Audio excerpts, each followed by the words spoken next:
విగ్రహ అమరాధీశ్వర అగణిత గుణగణ. ఈ వారంలో రాసులు మారినటువంటి గ్రహాలు 3 గ్రహాలు. కుజుడు మిథునంలోకి మారారు, బుధుడు కర్కాటకంలోకి మారారు, చంద్రుడు కూడా మిథునంలోకి వెళ్ళారు.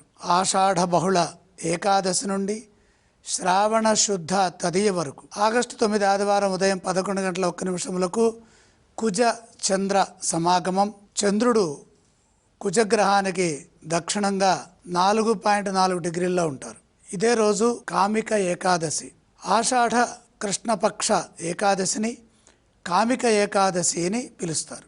ఈరోజు శ్రీమన్నారాయణమూర్తికి అత్యంత ప్రీతిప్రదమైన రోజు. శ్రీ మహావిష్ణువును తులసీ దళాలతో పూజించి ఉపవాసం చేస్తారు. విష్ణు సహస్రనామ పారాయణం చేయడం అత్యంత పుణ్యప్రదమని పురాణ సాంప్రదాయం పేర్కొంటోంది. ఆగస్టు 10 సోమవారం సాయంత్రం 4:48 చంద్రుడు భూమికి అత్యంత సమీప స్థానమైన పెరిజీ వద్ద ఉంటారు. సుమారు 3,63,300 కిలోమీటర్ల దగ్గరలోకి వస్తారు ఆయన. ఆగస్టు 11 మంగళవారం శుక్రుడు హస్తా నక్షత్రంలోకి ప్రవేశిస్తారు. ఇదే రోజు మాస శివరాత్రి కూడా ఉన్నది. ప్రతి నెల కృష్ణపక్ష చతుర్దశి నాడు మాస శివరాత్రిని ఆచరించడం సాంప్రదాయం.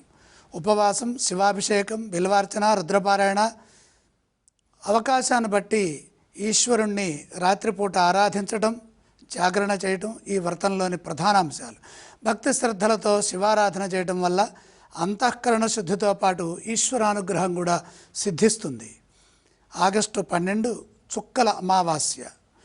ఆషాఢ బహుళ అమావాస్యను తెలుగు రాష్ట్రాలలో చుక్కల అమావాస్యగా వ్యవహరిస్తారు. పితృదేవతలను స్మరించుకొని తర్పణాలు, అన్నదానము, వస్త్రదానం వంటి పుణ్య కార్యక్రమాలు నిర్వర్తించడం ద్వారా పితృదేవత అనుగ్రహాన్ని పొందుతారు. కొన్ని ప్రాంతాల్లో మహిళలు కుటుంబ సంక్షేమం, అలాగే కుటుంబ క్షేమం, సంతాన శ్రేయస్సును కోరుతూ ప్రత్యేక పూజలు ఆచరిస్తారు. ఆగస్టు 13 శ్రావణ మాసం ప్రారంభం.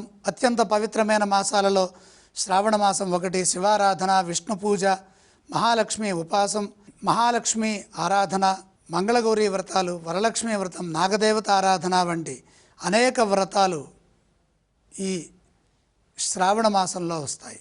అంతేకాకుండా ప్రధానంగా జగద్గురువులలో కృష్ణం వందే జగద్గురు అని కీర్తించబడుతున్న కృష్ణ పరమాత్మ యొక్క ఆవిర్భావం కూడా, కృష్ణ జయంతి కూడా ఈ శ్రావణ మాసంలోనే రావడం విశేషం. దేవతా సంబంధమైన జపాలు, పారాయణలు, పూజలు, అభిషేకాలు, హోమాలు, దాన ధర్మాలకు ఈ మాసం అనువైనది. ఆగస్టు 13 గురువారం మధ్యాహ్నం 3:26 చంద్రుడు అవరోహణ పాత బిందువును దాటుతాడు, అనగా ఆరోహణ అవరోహణ. ఆగస్టు 14 గురుమౌఢ్యమి పరిసమాప్తి. ఆగస్టు 15 శనివారం బుధుడు ఆశ్లేష నక్షత్రంలో ఉంటారు. ఉదయం 11:29 శుక్రుడు సూర్యుని నుంచి 45.9 డిగ్రీల తూర్పు కోణీయ దూరంలో ఉంటాడు. దీన్నే తూర్పు గ్రేటెస్ట్ ఎలాంగేషన్ అని కూడా వ్యవహరిస్తాము.